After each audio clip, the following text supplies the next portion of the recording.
My name is Mary Conquest. I'm your host for Safety Labs by Slice, the podcast where we explore the human side of safety to support safety professionals. We move past regulations and reportables to talk about the core skills of safety leadership: empathy, influence, trust, rapport. In other words, the soft skills that help you do the hard stuff.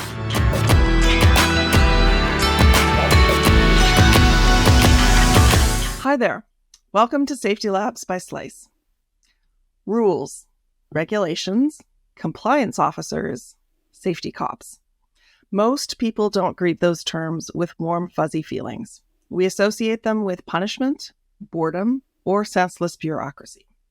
At the same time, safety professionals are in the business of managing risk, which means influencing human behavior. Our guest today spends a lot of time thinking about risk and rules and has released a book called Humanizing Rules, bringing behavioral science to ethics and compliance. In it, he introduces new ways to understand compliance and to create rules that are more likely to lead to their intended consequences. Christian Hunt's background is in financial services. He was COO of one of the UK's financial service regulators and global head of compliance and operational risk for UBS Asset Management, giving him a unique perspective from both sides of the regulatory fence. He's the founder of Human Risk Limited, a consultancy and training firm that specializes in using behavioral science in the fields of ethics and compliance. Christian helps clients understand human risk and minimize their exposure to it, and he supports those with the responsibility for mitigating it.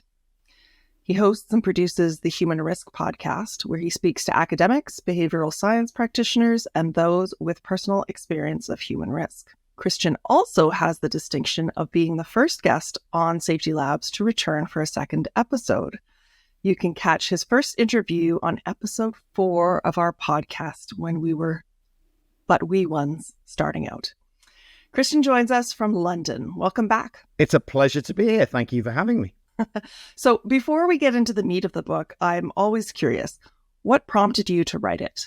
It's a great question. I asked myself that quite frequently, and I certainly asked myself that as I was writing it, because one of the real answers to that question is, well, how hard can it be to write a book? And the answer, dear listeners, is very, and it took up far more time. And somebody once said to me, actually, a book is the worst paid job you will ever do, which I think I would agree with. But I got to a stage where there were lots of ideas bouncing around my head. I was sharing those with clients, and I just thought it would be helpful to put those down. So in some respects, a very self-indulgent project of just noting down what I felt. But I also thought, well, how can I produce something that's useful and helpful to people? And I can produce things on social media, I can work with clients, but a book is an on-demand product, very old school, but on-demand product that people can read at their own time and think about. And so I felt like I had enough content that justified doing it. And I managed to find a publisher that was up for publishing it. So the two things came together, and here we are. I have a lot of questions. I'll have to focus on just some things, but let's set the stage by talking about some of the behavioral drivers you discuss in the book. So these provide a background to better understand why humans behave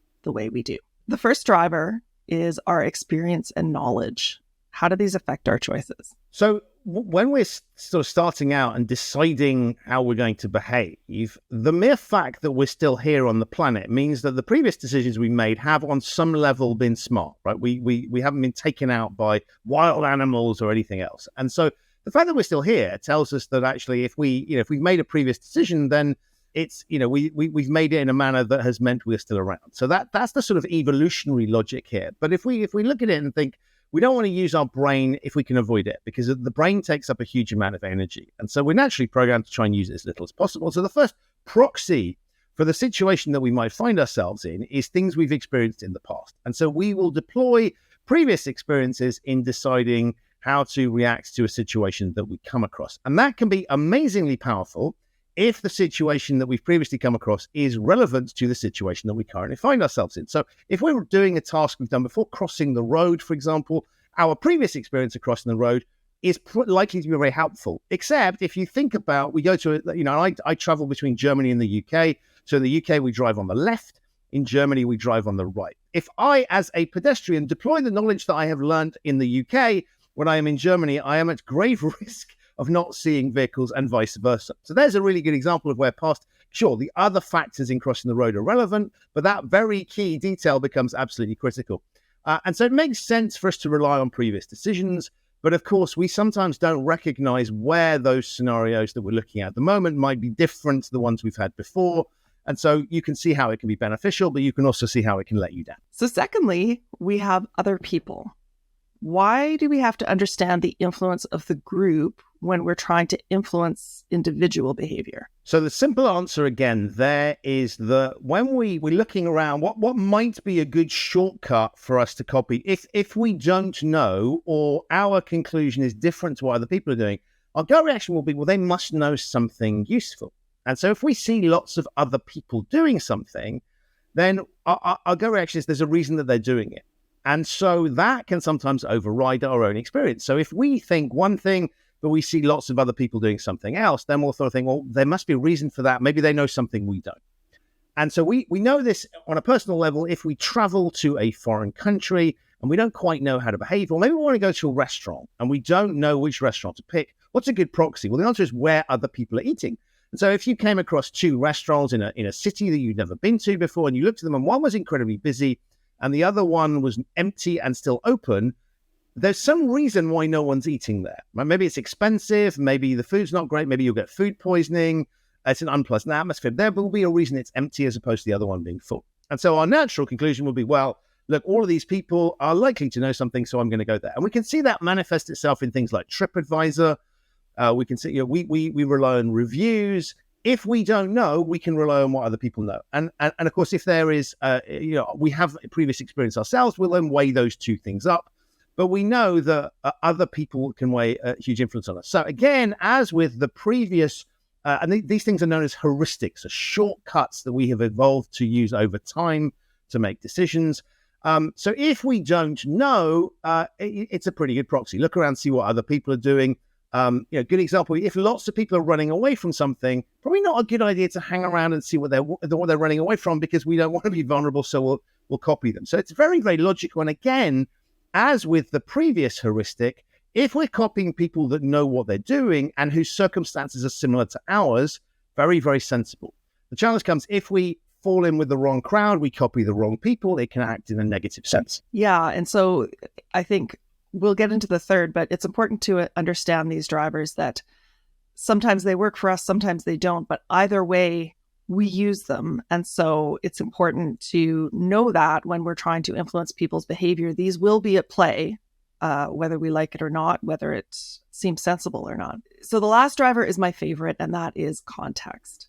Why is this so important? Yeah. So the third driver, and I should add, Mary, that these are not the only things that influence our behavior. They're just three critical things. And the reason I'm highlighting them is that they're things we often overlook. So we will write rules that are very logical, processes that are logical, but we also need to bear in mind that these other factors come into play in some level. So they're just important to understand in the background that they are there influencing us whether we know it or not. And so environment or context also plays a part. And we know this, that we behave differently in different contexts. So I always like to use the very facetious, but I think entertaining example. I can do things at home that I probably shouldn't do if I'm going down to the store. So I can walk around at home in my underwear, nothing's going to happen. If I decide to do that in the store, there will be a reaction to that. And so we tend not to behave in that way. And so the way we react in an office or in a workplace may be different to the way that we react when we're socializing with our friends in an environment that we're familiar with and where we control it. And so again, it's just a factor that says one of the things that we'll take into account is where we are, the things that are going on around us, and the nature of the environment. And so that can mean we can behave very, very differently how do you behave when you're on vacation as opposed to how you behave when you're at home? And we all recognize times when we'll do things according to where we are and the things that are going on around us. So it's a third factor, and it's probably the most subtle of all in the sense that we often don't think about it. It becomes sort of default to behave in a particular way in a particular location.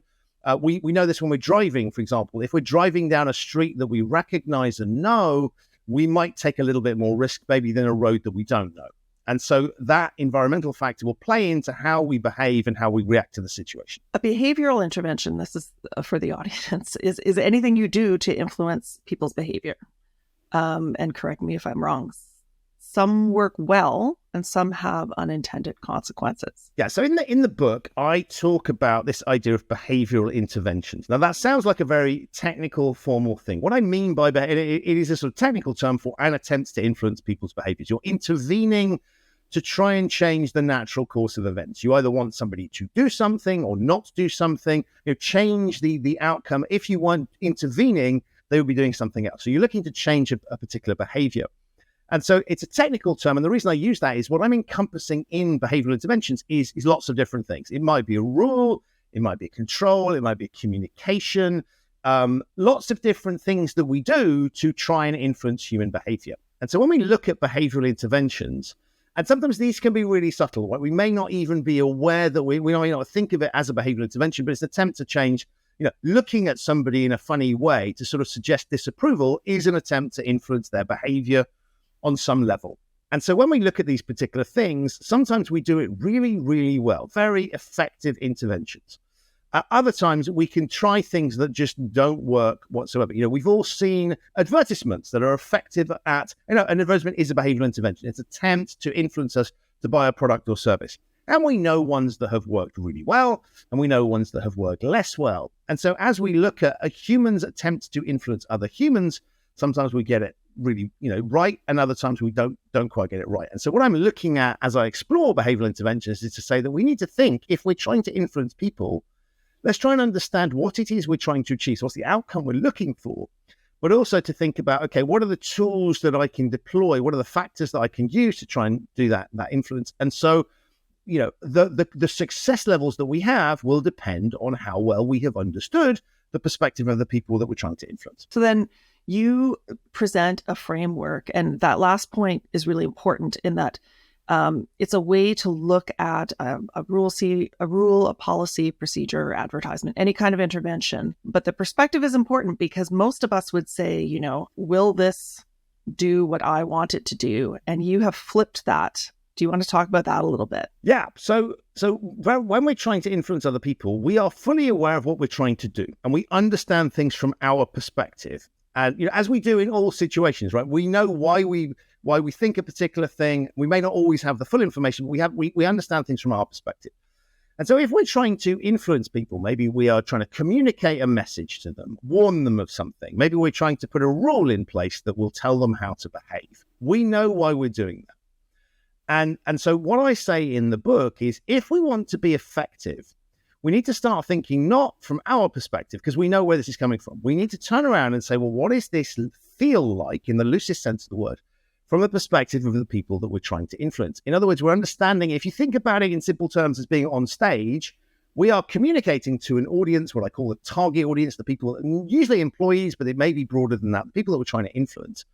And we say to ourselves, we need to put ourselves in their shoes, see things through their eyes, and understand not theoretically how they ought to behave, but actually practically how is this likely to land with them. And so if we're doing something new, that a new intervention, maybe there's a new rule, a new communications program, then it's a case of saying, well, let's think about how this is likely to land. If on the other hand, we're reviewing something we've already done, a communications program that's in place, a rule that's already in place, then what we'll be doing is we're using the same lens to say, well, how is this landing at the moment?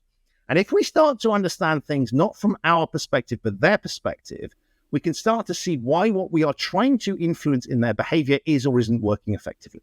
So, in other words, developing empathy, which we talk about a lot, and maybe is a bit of a buzzword these days, but that's exactly what we're doing, is seeing something from someone else's perspective. The mantra that I always refer to is we need to think about not what we would like other people to do, but what they are likely to do.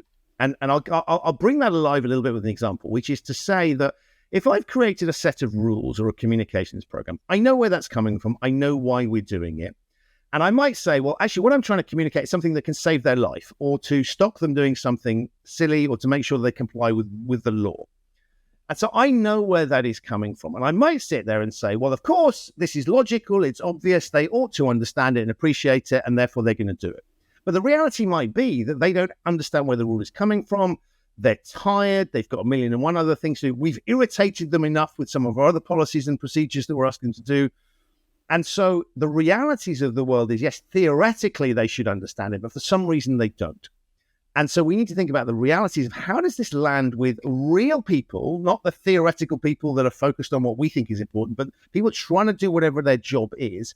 How does this land with them? And so recognizing not the wishful thinking on our part of, surely this is going to land, but what are the realities of the way that they receive it? When are we communicating? How are we communicating? What is their perspective on what we're asking or telling them to do? And if we start to think in those terms, we can recognize where there is a gap between what we think the optimal solution to a particular decision is and what they might be thinking. Now, that's not to suggest that they will be setting out to deliberately break rules, but there will be lots of factors, tiredness, having a lot of things to do. The thing we're asking them to do is not obvious to them why we're doing that. It makes their life 10 times harder, all those sorts of factors. If we can start to recognize that, then we can see where the things that we want them to do are going to be relatively easy. It's going to be simple. The difference between what we want and what they're likely to do is diminished.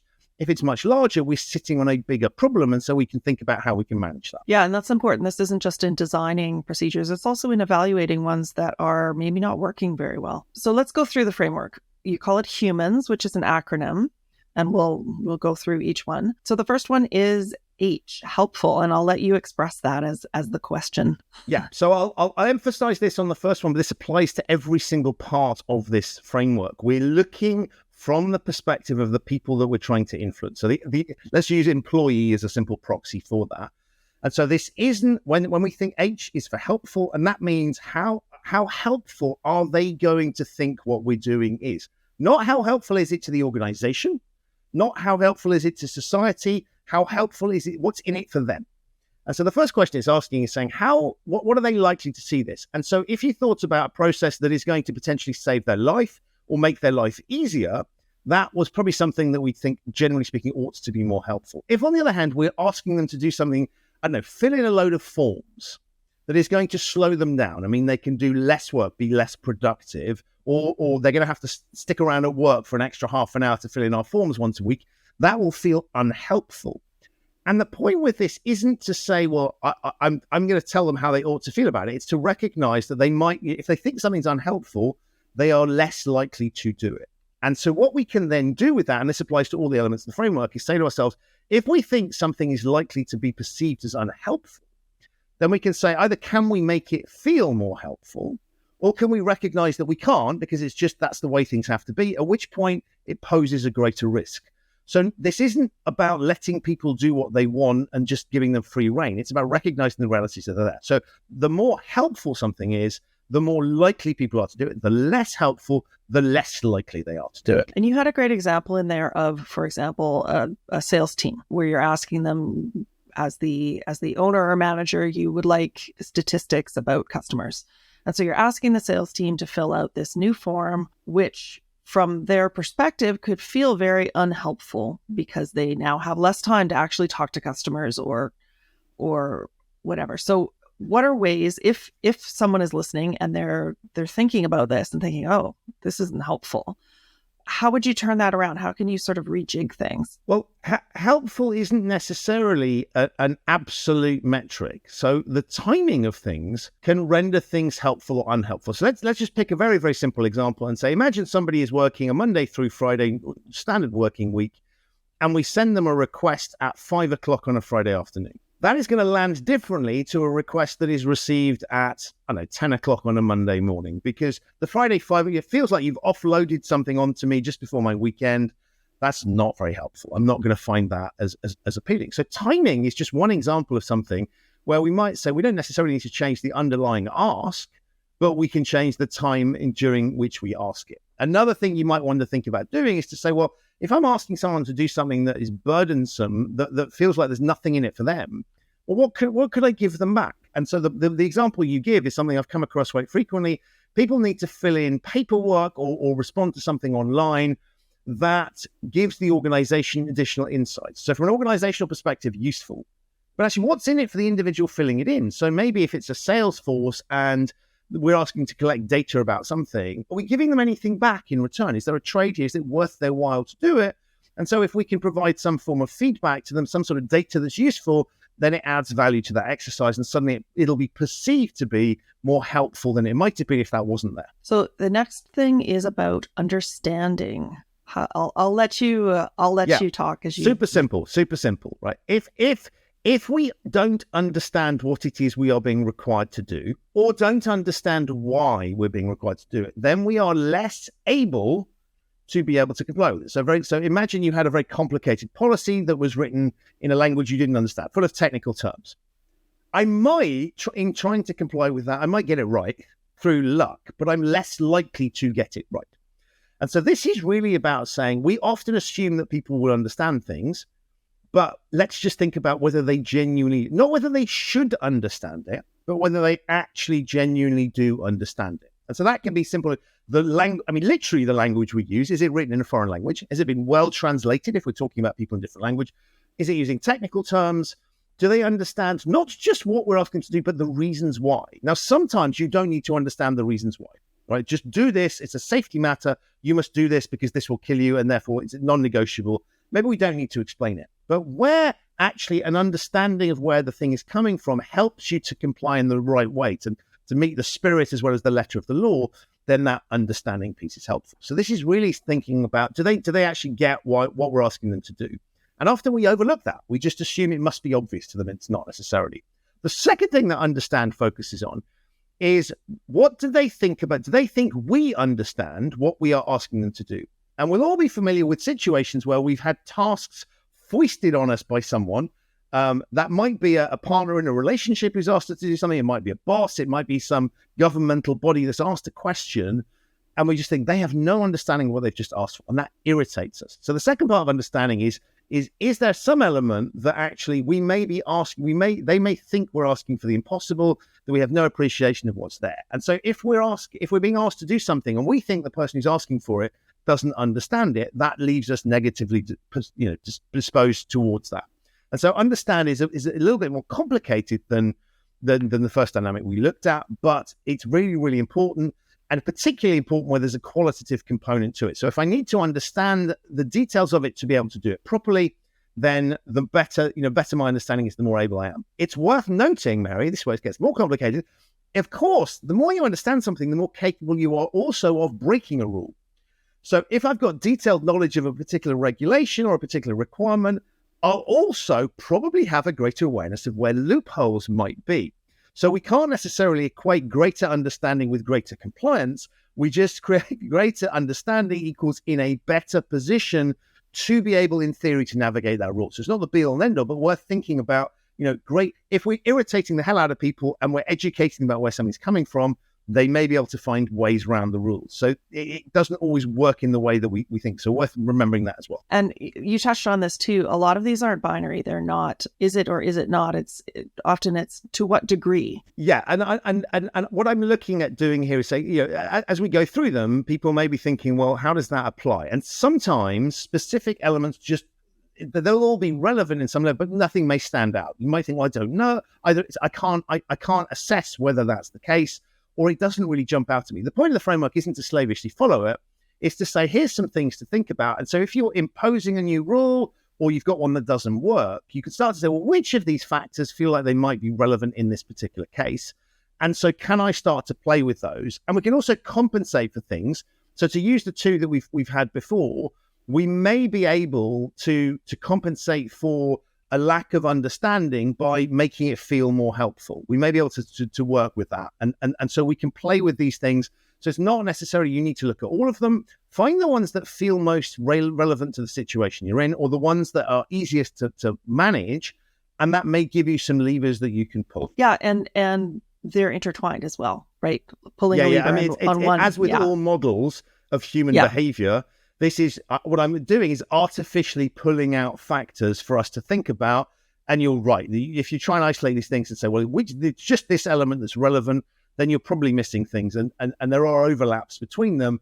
I'm just trying to get people to think about what it is they're asking people to do, and therefore what the parameters that might be driving the decision-making around whether to do that or not do that. Yeah, that's just a rule of thumb for all frameworks. None of them are perfect models. There's no Yeah, such I mean, thing. we're not dealing with sort of the laws of Newtonian physics, where and often I think that's it's an interesting law, and I think particularly if we look at safety requirements, if we're talking about safety in the physical world, things involving electricity, for example, there are constants there where we can write rules around that because we understand the laws of physics, laws of electricity, those things don't change.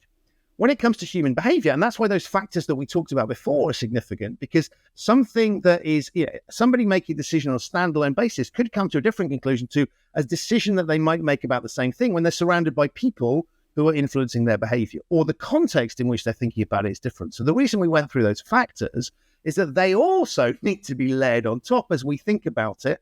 And so if a specific rule applies in a specific context, or a specific rule applies where people are going to be making the decision whether to comply on their own, that may be different to something we take a decision where we're seeing whether lots of other people are or aren't compliant. Let's move along in the framework here. So the next one is M, and that is manageable. Yeah, very, very simple philosophy here is manageable. Can they act? Do they have the wherewithal to comply with what it is working? And that might be the understanding of so again, it's not to do with the understanding, but are they capable of doing this? Do they have the ability to comply with it? Is that something that fits easily within the flow of their work, or is it hugely distracting? And the less manageable something is, the harder it is, the less capability we have to comply with it. And sometimes we impose rules on people that they just can't ever comply with.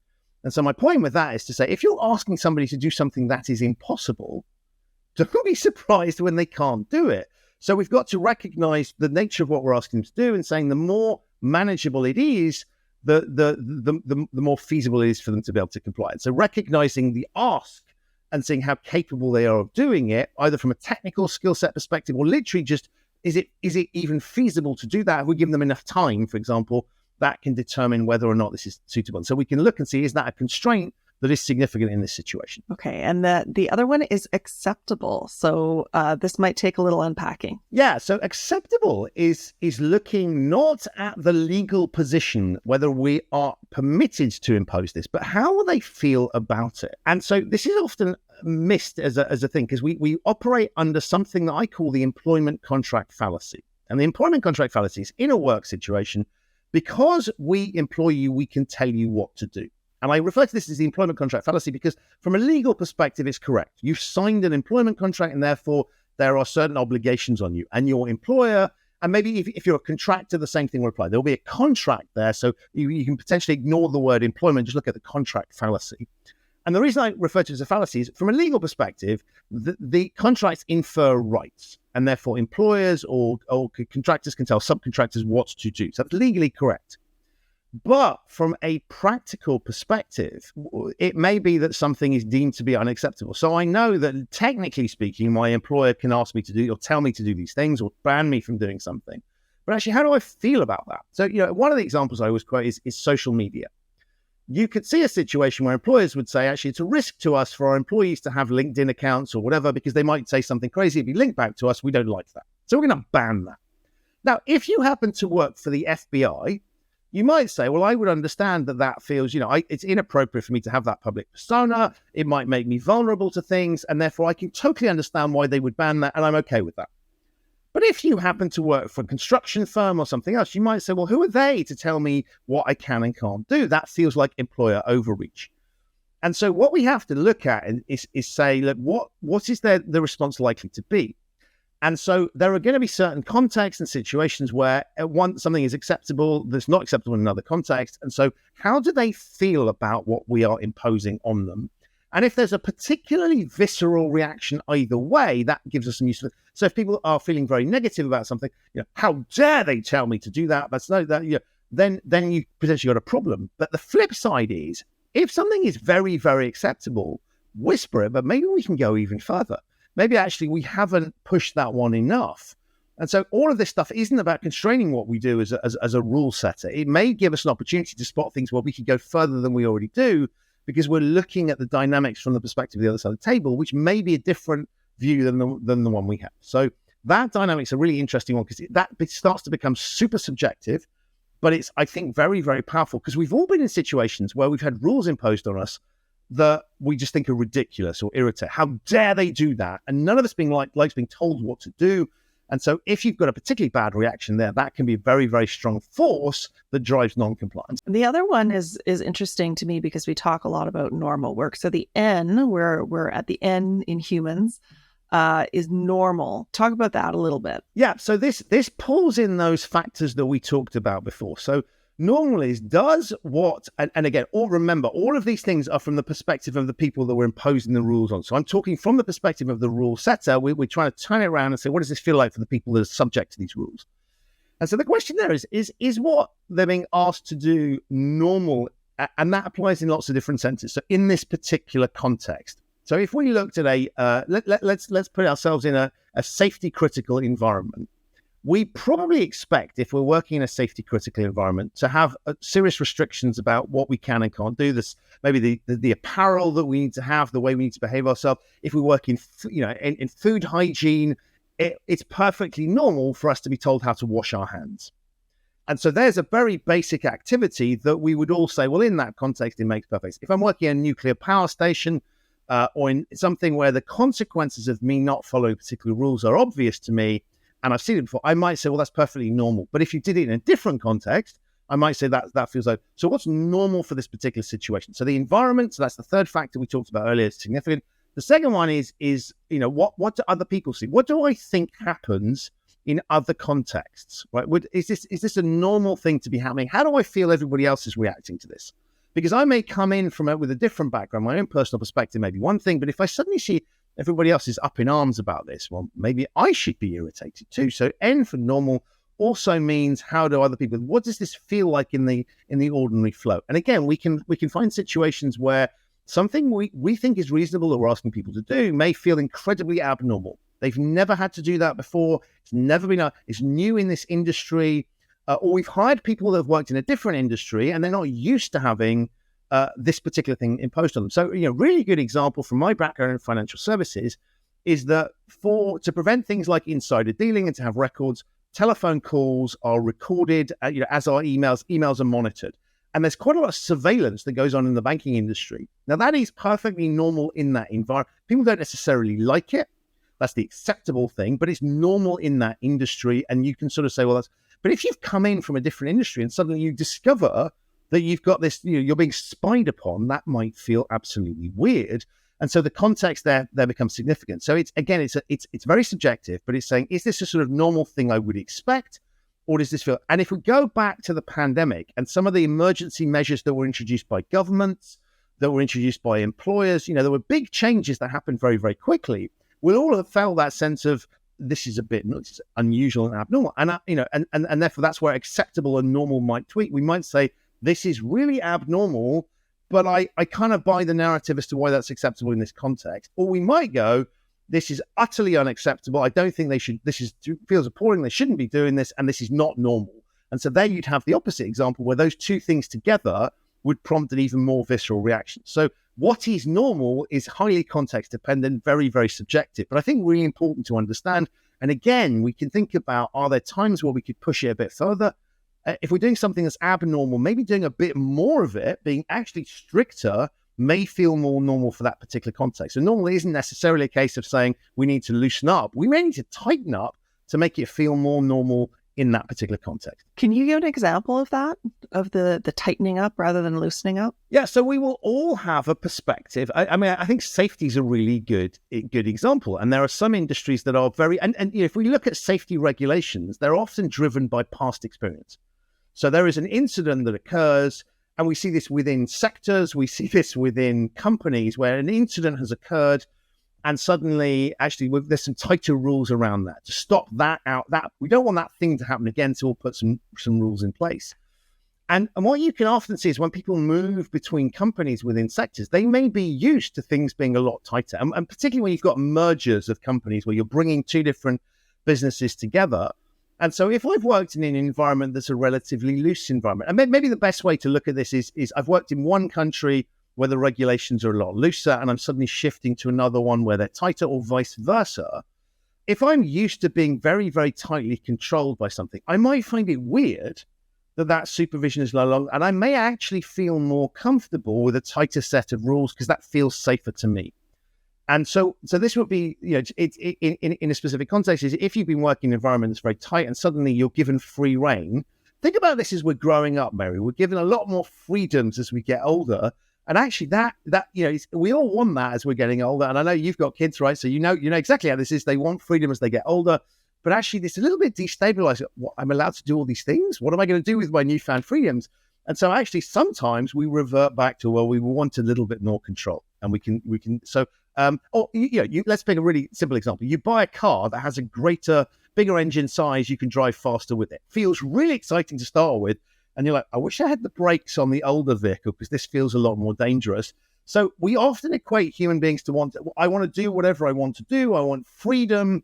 Sometimes that freedom actually can scare us a bit. And so we like to go back to a more cocooned environment. Interesting. Yeah, we want freedom. We also want security. And there's always a balance to be found. Okay, and the next one is salient. Yeah, I'm really pleased this comes at the end. And it kind of has to match the word humans. But I think it's also the most challenging. So the word salient is, of all of the words in the framework, is the one people may be less familiar with. And salient comes with a lot of, it's exactly the right word for this. But I'll try and sort of explain. And it means something that is relevant or stands out to us. And so as we go through the world, we're not noticing every single detail of the things there because that would be exhausting. So if you think about your commute to work, to the extent that people are commuting to work, you'll tend not to notice it if it's a route you've done loads of times before.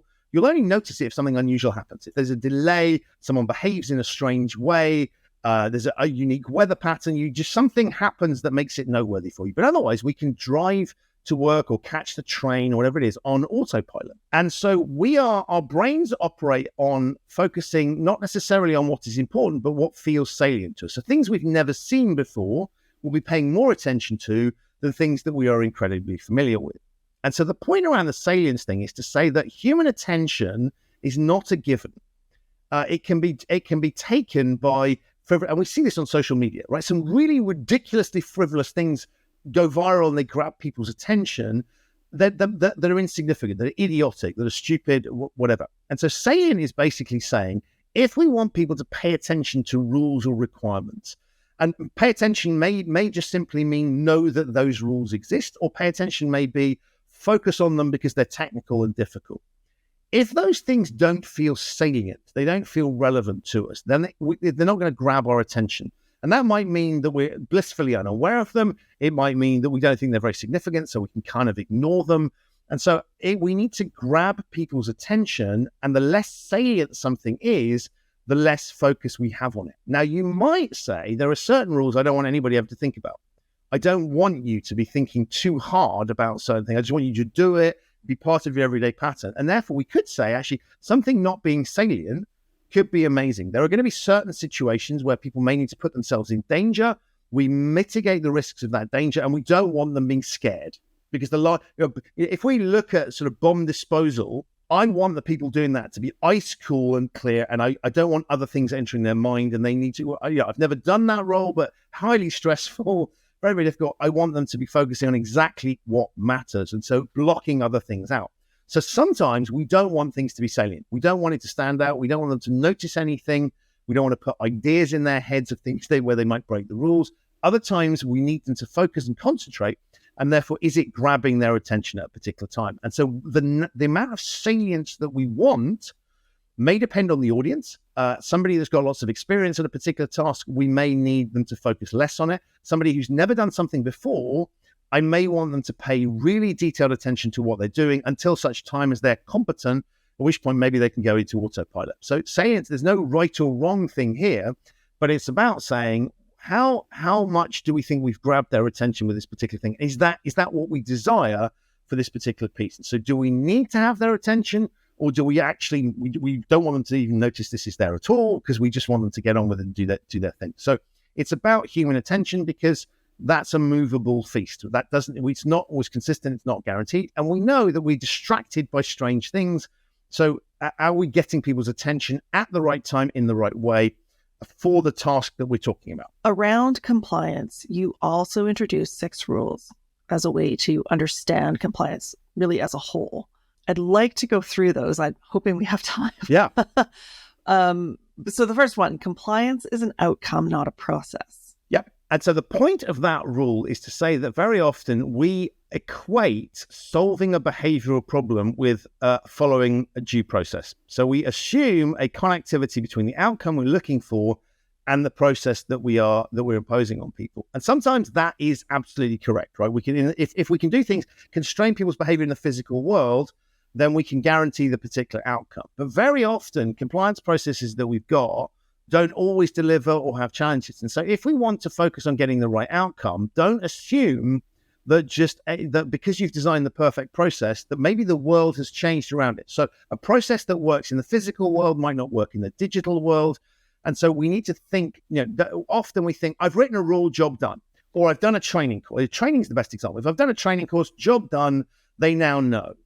Well, if you've been running that training for 5 years, it may well be they're bored of hearing whatever it is you're telling them, and so it's no longer effective. And so we need to measure the outcome, not just the thing. So it's people showing up to training, right, is an input metric, not an output metric. Doesn't mean they've paid any attention whatsoever to what you've told them. And we often cleave we move to the thing where we say, oh, because they turned up to training course, job done. Wrong. That doesn't mean they've necessarily listened, even in the best designed training program.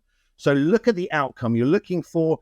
Compliance is about that, not about going through the motions.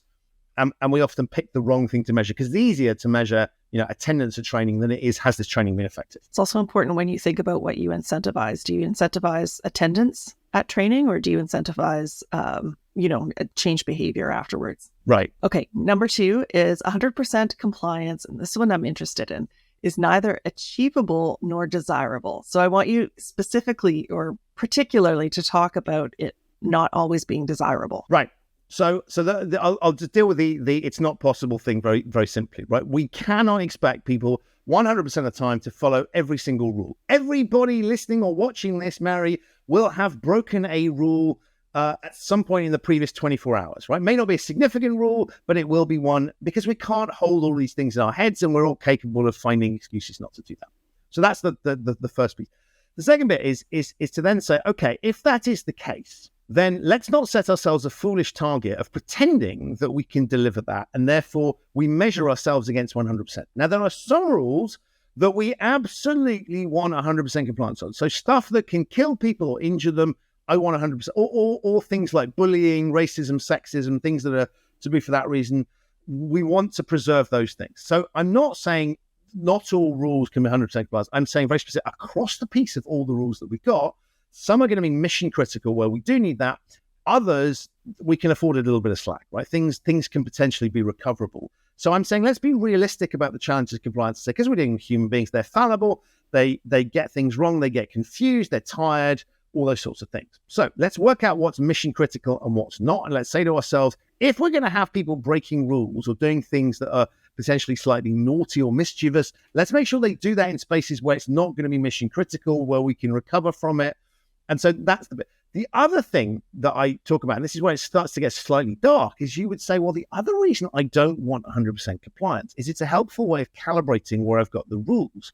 So if we take a speed limit, for example, I don't want a speed limit that no one ever breaks, because that sort of suggests that either my data's wrong, because someone must be breaching it somewhere. But the second thing is, if a few people are kind of testing the limits of something, then I know I've probably got it roughly right? And we deal with those people, but it's a useful piece of feedback that's there. And we do need people to break rules for example, research and development. And so in that context, I want people to be thinking creatively and breaking rules. So I think there's this myth that compliance is all about, if we can get 100% of people to do the right thing all of the time, job done. There are certain contexts in which you actually want, that's how we make progress as a species, is people breaking rules, breaking conventions, breaking norms. You don't want them doing it with things that endanger us, but you do want to. So there's a little bit of sort of creativity and development and progress that comes from breaking rules. And so whisper it, we should encourage a little bit of rule breaking in the right spaces, because that's interesting. But the second thing is, I know that if I've got a few people breaking a rule, I know that it's roughly correctly calibrated. And so I can deal with those people and I can have a sense of, okay, I've roughly got it about right. If no one's breaking the rule, maybe that's wrong, but equally, have we set this thing far too high? Is the rule not tight enough? And so the way that you find out whether the rule is correctly calibrated is to have a little bit of non-compliance around it. Again, I stress not for things that are absolutely critical, but for things where actually a little bit of flexibility and bending in the rule actually is helpful for us to be able to monitor, observe, and know that we've got the rule set in about the right place. So yeah, if you were to set a speed limit at 500 kilometers an hour, that's and find that no one is testing it, well, that's not super helpful, and your rule isn't helping. Anyway, it's not helping with safety. And if we think about the physical world, tensile strength, right? We test things out to see when they break. And so I think adopting a similar approach for rules where that makes sense is to say, actually, the odd person breaking the rule, that's not an unhelpful outcome, because then I can still say, oh, we roughly got this about right. And it also allows us to see that our monitoring is working. If we have a rule where we think it's likely someone's probably statistically breaking this rule because they don't know about it, or it's the sort of rule that lends itself, the speed limit's a good example, lends itself to being broken in the middle of the night when there's no traffic around there. So if I don't see those breaches happening, are they happening and I can't see them? Or it's a good test of whether we're monitoring the tensile strength of our rules and our monitoring capabilities. Okay, so number 3 is when putting on a show, make sure you know your audience. This is about performativity or theater. Yeah, it's actually make sure you know about your audiences, plural, and that's critical. So Alex, let me explain what this means. Very often, we can find ourselves doing things for performative reasons. So the example that I quote in the book is airport security. Now, on the face of it, the reason we have airport security is to stop bad people from being able to take things that would pose a risk into a secure zone, into the airport, and therefore onto planes. So it's a very logical control. But there's a second audience for that, which is the passengers that just want to fly somewhere. So the people like you and I, Mary, they just want to get on a plane and be safe.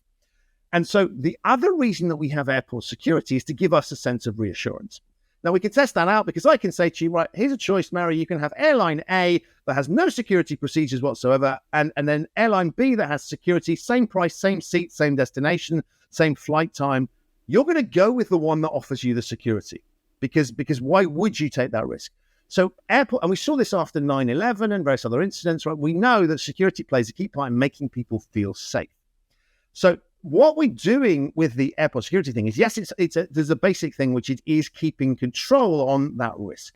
But it's also sending, and the reason they make airport security slightly less efficient than they could is to send a signal. And there are two audiences there that they're sending a signal to. One is the bad people who want to do the wrong thing, which is to say, you're not just going to walk into the airport with whatever you want to do. You're going to have to go through a scanner. We may randomly pull you, and we're going to maybe build a small lineup, not too long because we don't want to irritate people, but a little bit of a line so there's a sense of uncertainty. And that's why they have those random searches. The buzzer goes off even when there's nothing there. They look through luggage. So it's not as slick a process as it could be.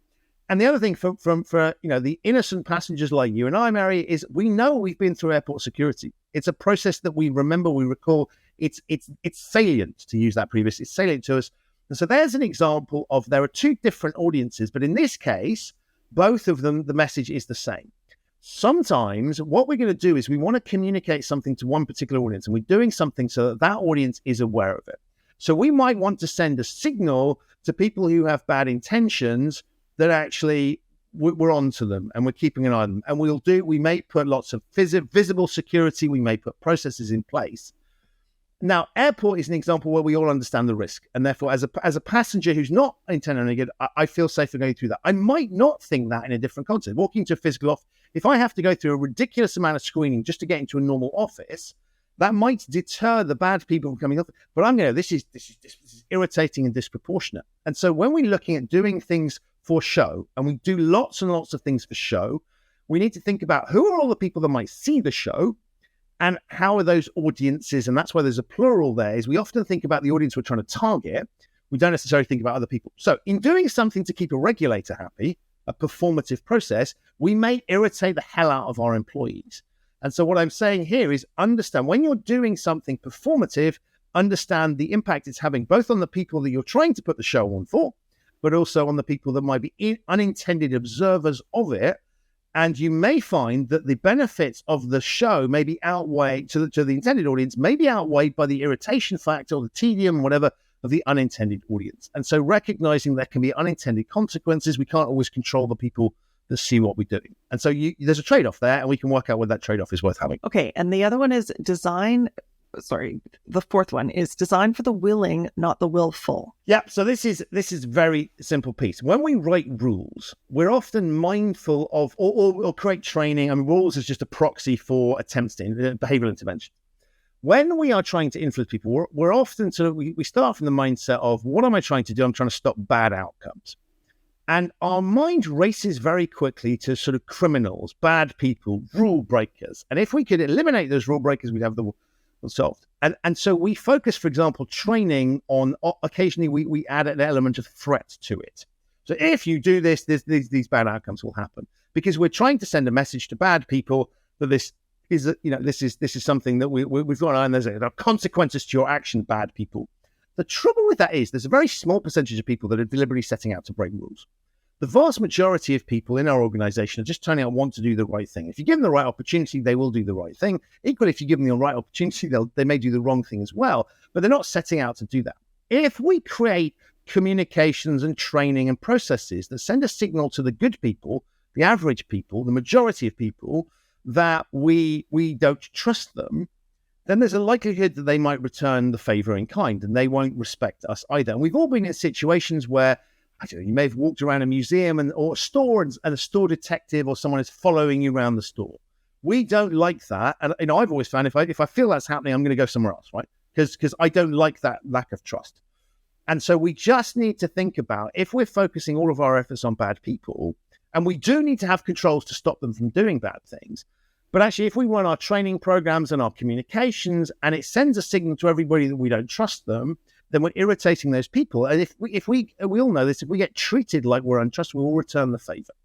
And so what we should think about is, yes, we need to catch bad people, deter them, prevent them, but let's not let that pollute our entire program. Let's focus the program on the vast majority of people who come to work wanting to do the right thing. Let's facilitate that. And if that's our start point, what we then also do is expose, when people are breaking rules, what we start to do is expose those people. Because if we've made it as easy as possible to do the right thing, we've communicated with friendly, user-friendly stuff, and we send a signal, if people then don't do it, you know that that's willful, and therefore you've got a greater opportunity to throw the book at them and deal with it. So you're removing air cover from those people as well. And so that's why I say, let's it's a really positive, uplifting message. Let's just make the presumption that people want to work with us, and then we can provide the structure for them to do that. And then we'll have the mechanism to catch the bad people who, if they're attending a training course on listening, bad people don't read policies. You know, they do their own thing anyway. So let's not waste effort for good people on trying to catch the minority and accusing the majority of being in that evil minority. The next one is, if one person breaks a rule, you have a people problem. If lots of people break the rule, you have a rule problem. This is my absolute favorite, because it's sort of slightly pithy and simple, but there's a really interesting thing behind it, which is to say that we often think about, when we've designed a compliance program, so whether that's training, rules, whatever, we've designed it and we say to ourselves, okay, job done. Whenever we get people breaching it, then it must be bad people, right? Because we've designed this perfect system that's designed to influence people. And what I say is, look, have a look at the data that's there. And so if you've got a rule that lots of people are complying, the vast majority of people comply with, one or two people aren't, unless there's a really good reason why they're not able to comply with it, that suggests that if everybody else can be compliant, we can point the finger at them. But if we've got a situation where there are lots of people breaking a rule, you know, the particular thing's not working the way we want, our natural tendency is to go, oh, look at all these terrible people. But they're not all going to be coming to work trying to break a rule. There must be some factor that's driving a large number of people to do something that's against the rules. Now, it might be that the rule's idiotic. It's preventing something legitimate from happening. Maybe they don't know about the rule. Maybe the rule is really hard to comply with. Maybe it requires them to use a system they weren't aware of. And very often, if you've got lots and lots of people breaking a rule, then that means there is some problem with the rule. Not just necessarily the rule itself, but the communications around it, the understanding of it, the systems, the processes, whatever. And so the analogy I use to explain this to people is, say, if you think about roads, what we do is, of course, we treat drivers as the universe. So if we see people speeding on a particular stretch of road, then we blame the drivers and we punish those drivers and we target them. That's absolutely fine. But if we have a stretch of road where there are lots of accidents, so an accident hotspot or black spot or something, we don't just say, oh, terrible drivers. We look at the road and we say, why is it there are lots of accidents happening here? What can we do to change that junction to be able to deal with that problem? Maybe make it clearer, put more signs up, put lights in, slow traffic down, whatever it is. We change the environment to improve the behavior. We don't just leave it and pin it all on the drivers. And the reason this is important is if we don't understand this particular rule, what we can do is find ourselves in situations where lots of people are breaking a rule. The logical sanction, if you blaming the people, is to say, let's fire all those people. Let's imagine it's a bad rule, fire all those people, and you can replace them all with new people. Job done. Except if it's an environmental factor driving those behaviors, then you're going to get the same thing replicating itself with the people that are there. You're not solving the problem. You're just removing a manifestation of the problem. So this is not to say that we let people off the hook, but recognize if there is a volume of non-compliance, it's unlikely they're all willfully doing it. There'll be some other reason. And if you don't solve that, then you're just going to have the same thing happening again. And the last one is one of my favorite. Just because you can doesn't mean you should. Yeah, that's a good one just to send out to the internet. It's a good story for life, and it worked. And this one, it's the last one because it works on two levels. So level number one is a message to employees, and if we think about a world, particularly where we involve things like ethics that are harder to codify, what we don't want to create in many contexts is an environment where people say, well, I'll just read the rules, and if the rules haven't prohibited me from doing it, I'm okay to do it. We want people to be thinking just because, and in a world where technology is changing, rules sometimes take time to catch up. And so we want to create an environment where people don't just think, oh, well, if there's no rule against this, it's okay to do it. Use your common sense and think about it. So the message to those people is just because you can do something doesn't necessarily mean you should. Best example of that is if I look at my driving license, I've taken two tests in my life, a motorbike test and a car test. And yet my license permits me to drive small trucks and buses and other vehicles. Now, legally, I'm allowed to drive those things. From an ethical, safety, moral perspective, I absolutely shouldn't. I've not even sat in them as a passenger. I've no clue. The law allows something. You end up with a lawful but awful outcome if I just take that permission and go, I can do this. And so we need to be encouraging people to think for themselves and say that the law is a good guide, right? We don't want people breaking the law, but also it's not the perfect guide. And there are going to be times where the law, the rules, haven't fully considered all the situations. So that's the first one. The second thing is a message to the rule setters or the employers to say, and this is back to the employment contract fallacy, just because you can enforce things on your employees doesn't necessarily mean you should. And there are going to be times where exercising your rights as an employer will feel, back to those factors we talked about in the framework, will feel like overreach, inappropriate, you're going to irritate people. It is disproportionate. It's wrong to do so. We've all been in contact with bureaucrats or, some sort of jumped up official that is sticking to the letter, even when it's a dumb outcome. And we don't want that sort of thinking. So just because a rule permits us to do something, a law permits us to do something, we have rights, doesn't mean we should always be exercising those rights. Let's think carefully about that. And so, yeah, it's another one of my favorites because it plays in two separate ways, but it's really, really simple, which is to say that life is complicated and codifications of things don't always make sense. And so we need to be mindful of the fact when they don't make sense and not just react in a sort of sheep-like manner because we can get some terrible outcomes. But that's context too, right? So our listeners are safety professionals and they're designing systems and processes to keep people safe. And this may be the hardest question I ask you, if there's one piece of information out of all the information in the book that a safety professional can hang on to, pay attention to, what would you like that to be? I'll come back to the mantra that I've quoted. And one of the wonderful things I discovered as an author is if you buy the Kindle version of your book, you can see what people have highlighted in the book in a way that you can't I have no idea what people have highlighted in the physical, but the Kindle I can see. The most highlighted thing, and I'm delighted with this because I think it's the most significant point in the book, is to design and think about not what we would like people to do, but what they are likely to do. And that's not to say we let them get away with it. It is to say, recognize the realities. So if you are trying to get someone to do something when they are under huge amounts of pressure, don't have wishful thinking about that. Think about the real people in the world, what they like to do. And it's really easy for us to be blinded by the idealistic, we've designed the perfect rule, the perfect control, and we're just going to implement it, job done. Stop. Think about things from their perspective and think about, there's no place for wishful thinking, particularly in a safety critical industry. So think not about what we would like people to do, but what they're likely to do. And then we can design around the realities of the world rather than some sort of fictional, idealized, stylized version of it.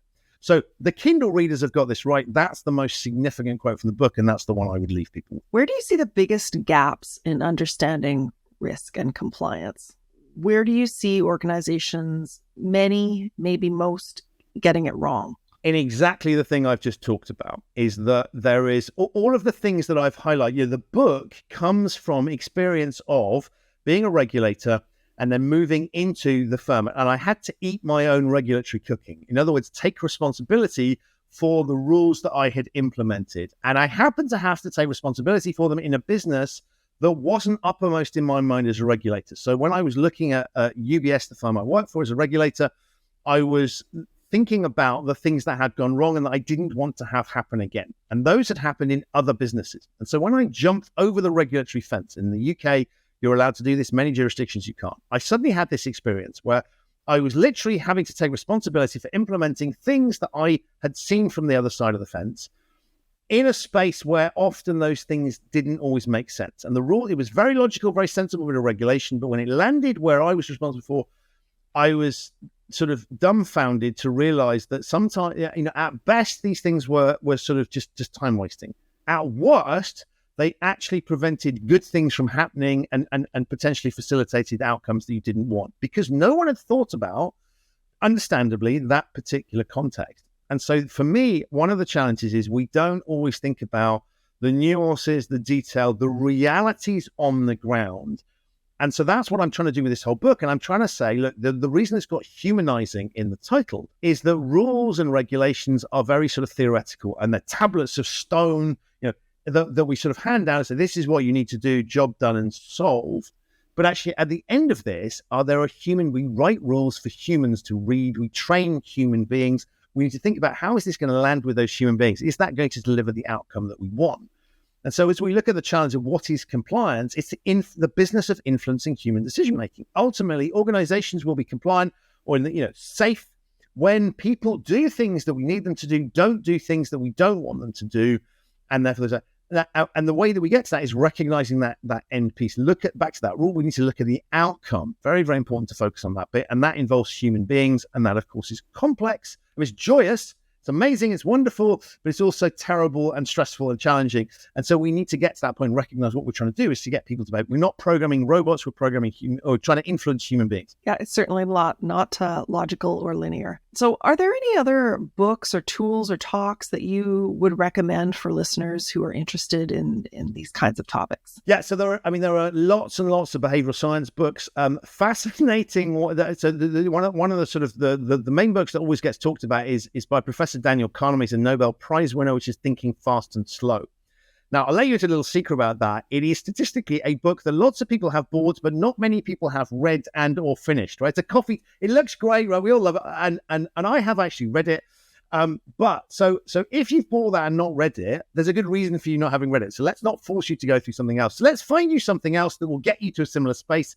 And that book I would recommend is by Dr. Zoe Chance. It is called Influence is Your Superpower. And she has taken many of the things that Kahneman talks about and found a much simpler, much easier to understand language. So I would look at that. There's someone called Rory Sutherland who works in advertising, who's a real behavioral science legend, who's written a book called Alchemy, which is all about counterintuitive thinking and how those ideas operate. So I'll just leave you with two. But those two in particular, I think, bring a sort of fresh, and they're easily accessible. And I think one of the challenging things with behavioral science, there's lots of technical things we could read, but we don't, in the same way that when we impose rules and regulations on things, we're the experts in the rules and regulations. We don't want to turn every single employee into an expert in those rules. Same thing applies with behavioral science. Lots of technical things you could read. Thinking fast and slow is great, but it's quite hard work. So let's find some things that are simple. So Rory Sutherland, Alchemy, Zoe Chance, Influence is Your Superpower will be my two recommendations. And how can our listeners reach out to you if they have any questions? First place you can find me, very active there on LinkedIn. Just search for Human Risk in LinkedIn and you will get hold of me. Or you can find me at human-risk.com and you'll find details of the book. You can read from sample chapters of it there and some of the other things that I do there. So human-risk.com or search for Human Risk on LinkedIn. So I'm afraid we're out of time. Thanks for listening to the podcast, subscribing on YouTube, and engaging in conversation with Safety Labs on LinkedIn. And thank you, Christian, for being willing to chat some more with me. and for writing a really interesting and enjoyable book. My absolute pleasure. Thank you for having me. The Safety Labs by Slice team always gets my thanks for finding fantastic guests and producing such a professional podcast. Bye for now.